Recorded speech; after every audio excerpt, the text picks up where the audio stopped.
안녕하세요 여러분. 오늘은 조금 충격적인 이야기를 해보려고 합니다. 혹시 여러분 60세 정도라고 하면 안정된 은퇴 생활을 떠올리시나요? 아침에 일어나서 커피 한 잔 마시고 텔레비전 보면서 여유롭게 하루를 보내는 그런 삶 말이죠. 하지만 현실은 생각보다 많이 다릅니다. 저는 오늘 여러분에게 60세 이후 우리 삶을 위협할 수 있는 7가지 위험과 우리가 흔히 놓치는 반전 포인트까지 이야기하려고 해요. 끝까지 들으시면 이래서 준비해야 하는구나 하는 생각이 들 겁니다. 자, 먼저 첫 번째 위험부터 시작해 볼게요. 장수 리스크 들어보셨나요? 60세에 은퇴했다고 가정해보세요. 평균 수명 85세, 그러니까 적어도 25년 이상은 살아야 합니다. 그런데 문제는 퇴직금과 연금만으로는 생활비를 충당하기 어렵다는 점이죠. 예를 들어 매달 300만원 정도 생활비가 필요한데 70세 이후에 수입이 줄어들면 자연스럽게 은퇴자금이 바닥을 칠 수 있습니다. 제 친구 어씨 이야기를 해볼게요. 어씨는 62세에 은퇴했는데 연금으로 생활은 겨우 가능했어요. 그런데 갑작스러운 의료비가 생기면서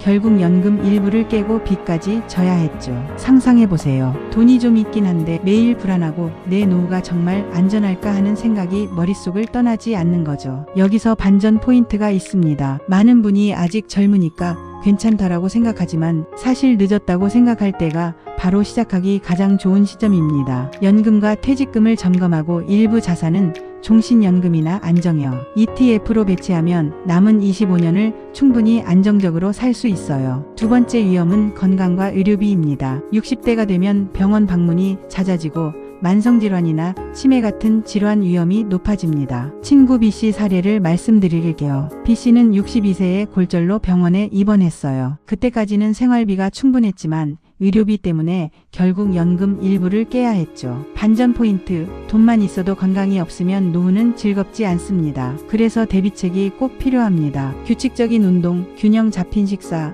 정기검진은 필수이고 실손보험이나 간병보험, 장기요양보험 상태도 점검해야 합니다. 그리고 의료비 예비자금 반드시 준비해야 해요. 세 번째 위험은 가족 부양 부담입니다. 60대라면 이미 자녀 결혼이나 집 지원에 퇴직금을 일부 사용한 분들이 많아요. 제 친구 C씨, 자녀 결혼 비용 때문에 퇴직금 일부를 사용했는데 남은 자산이 빠르게 줄면서 노후 생활이 불안정해졌어요. 반전 포인트는 자녀를 위해 준비했는데 정작 자신은 힘들다는 현실입니다. 대비책은 단순합니다. 자녀 지원은 한정된 범위 내에서 하고 남은 자산은 반드시 노후 안전망 확보용으로 남겨두세요. 가능하면 자녀와 재정 상황을 투명하게 공유하는 것도 도움이 됩니다. 네 번째 위험은 인플레이션입니다. 예금만 가지고 있으면 20년 후 물가 상승으로 실제 구매력은 절반 이하가 될 수 있어요. 많은 분들이 은행에 돈을 넣어두고 이걸로 충분하지라고 생각하지만 반전 포인트는 바로 여기 있습니다. 돈이 있어도 돈의 가치가 줄어들면 의미가 없다는 사실이죠. 그래서 대비 방법은 일부 자산을 배당주, ETF, 물가 연동 채권 같은 인플레이션 해지형 투자로 배분하는 겁니다. 연금 일부는 물가 연동형으로 선택하면 좋고요. 안정형과 성장형 자산의 비율도 적절히 조정해야 합니다. 다섯 번째 위험은 예기치 못한 사건입니다. 60대 이후에도 투자 실패,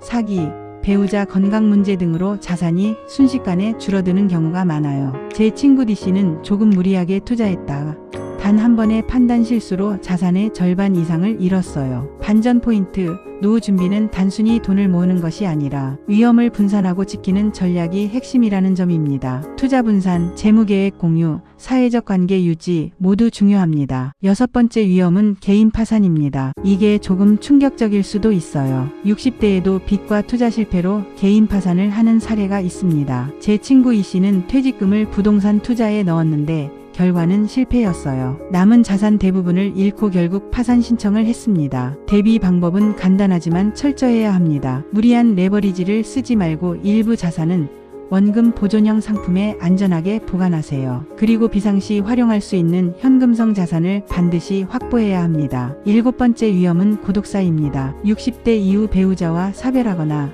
자녀가 멀리 살면서 사회적 관계가 단절되면 경제적, 정신적 위험이 동시에 찾아옵니다. 실제 사례를 말씀드리면 혼자 살던 70세 F씨는 급성질환이 생겼지만 병원에 갈 수 없었고 결국 발견되지 않은 채 사망했습니다. 반전 포인트는 돈과 건강이 있어도 사회적 고립은 노후를 위험하게 만든다는 사실입니다. 그래서 대비책은 사회적 관계 유지입니다. 친구 동호회, 커뮤니티 활동을 꾸준히 하고 비상 연락망을 확보하는 것이 꼭 필요합니다. 자, 이제 정리하면서 우리가 60세에 무엇을 해야 할지 이야기해 볼게요. 먼저 연금 점검, 국민연금, 퇴직연금, 개인연금을 합산해서 매달 수령액을 확인하세요. 둘째, 현금 배분입니다. 생활비, 예비비, 의료비, 가족 지원용으로 계좌를 나누는 거예요. 셋째, 투자 분산. 안정형 자산과 성장형 자산 비율을 적절히 조정하세요. 넷째, 보험과 건강관리. 실손보험, 간병보험, 정기검진, 운동계획까지 챙기세요. 다섯째, 사회적 관계 유지. 고립되면 고독사 위험이 높아집니다. 마지막으로 비상계획. 개인 파산, 고독사 같은 극단적 상황을 대비해 연락망과 비상용 자산을 확보하세요. 이렇게만 해도 충분히 남은 2030년을 안전하고 풍요롭게 살 수 있습니다. 작은 준비가 남은 삶의 질을 완전히 바꿉니다. 하지만 60세 현재 상태라도 연금 점검, 자산 배분, 건강관리, 보험 준비, 사회적 관계 유지, 비상계획만 제대로 해도 충분히 안전한 노후를 만들 수 있습니다. 오늘 이야기 꼭 기억하세요. 작은 준비가 남은 2030년의 삶을 완전히 바꿀 수 있다는 사실 절대 잊지 마세요. 이런 경우를 이야기해 드리겠습니다. 주위에서 많이들 보셨을 겁니다. 아들에게 결혼 자금을 다 쏟고 아픈 몸으로 다시 일해야 하는 60대 부모의 현실. 여러분 60세가 넘으면 대부분 은퇴 후 여유로운 삶을 꿈꾸죠. 하지만 현실은 상상 그 이상으로 잔혹할 수 있습니다. 오늘 이야기할 어씨 부부는 아들의 결혼을 위해 퇴직금과 저축 대부분을 쏟아부은 후 남은 돈으로 살아가는 60대입니다. 아픈 몸을 이끌고 다시 일자리를 찾아야 하는 말 그대로 처량한 현실이 시작되죠. 퇴직금 대부분을 아들 결혼 자금으로 썼는데 남은 돈으로 겨우 생활비만 버티고 있어. 이대로 가다간 정말 큰일이야. 마음은 놓이지 않니? 그래도 아들이 행복하게 결혼했잖아. 마음은 그렇지 하지만 현실은 너무 가혹해. 병원비가 또 나올 텐데. 어씨 부부는 61세 퇴직 후 퇴직금 대부분과 예비 자금을 합쳐 아들의 결혼 자금을 지원했습니다. 처음에는 마음이 따뜻했지만 남은 돈은 생활비를 채우기도 벅찼습니다. 그리고 이제 남편은 몸이 아픈 채로 다시 일자리를 찾아야 하는 상황에 직면합니다. 이번 달 생활비도 겨우 맞추고 건강이 이래서야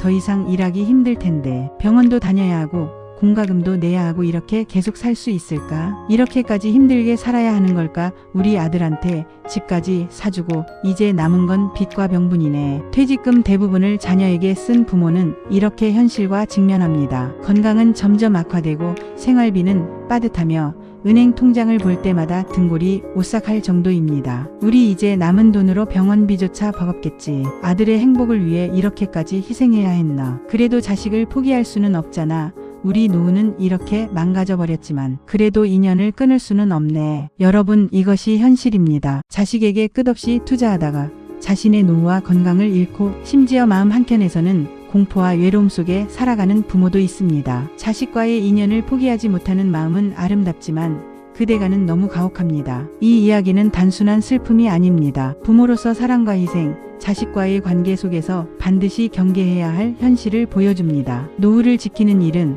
때로 사랑하는 사람보다 자신을 먼저 지키는 용기에서 시작됩니다. 하지만 이 부부처럼 마음 한켠에서 인연을 놓지 못하면 끝내 노후는 망가지고 삶은 고단함 속으로 흘러갑니다. 오늘 이야기를 들으신 여러분 기억하세요. 사랑과 희생은 아름답지만 자기 삶을 망치며까지 지켜야 하는 것은 아닙니다. 자신의 건강과 삶을 지키는 것이 결국 진정한 가족을 위한 최선의 선택일 수 있습니다.